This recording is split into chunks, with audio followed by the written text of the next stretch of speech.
Love, a short starring Jack Whitfield. Your hand in mine, your clothes growing a million tangential points to the curve of my ass. Your toes pressed against the soles of my feet. This is what I want looks like.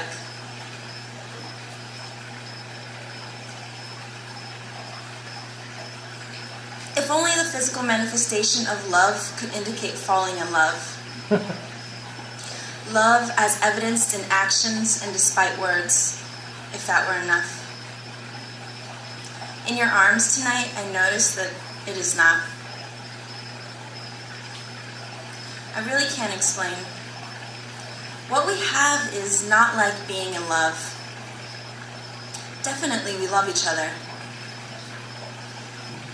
But I don't think it's the kind with potential, even.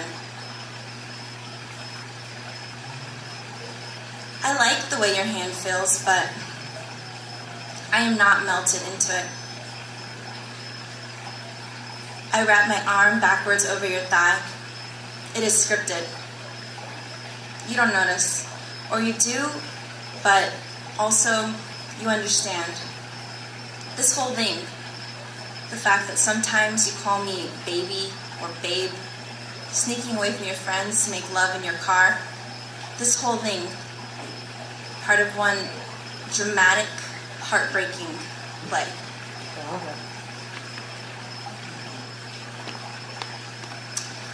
Derivation of term of endearment, my boo.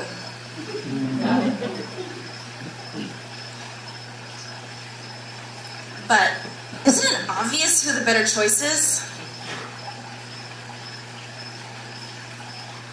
Well, choice wasn't the right word.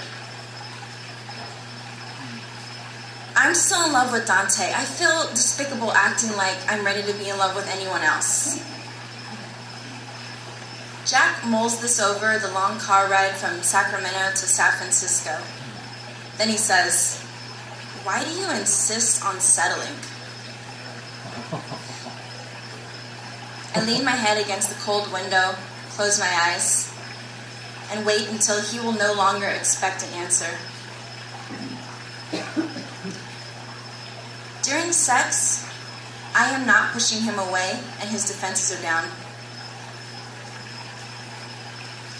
During sex, I can look into his eyes and want only him, want to keep him close.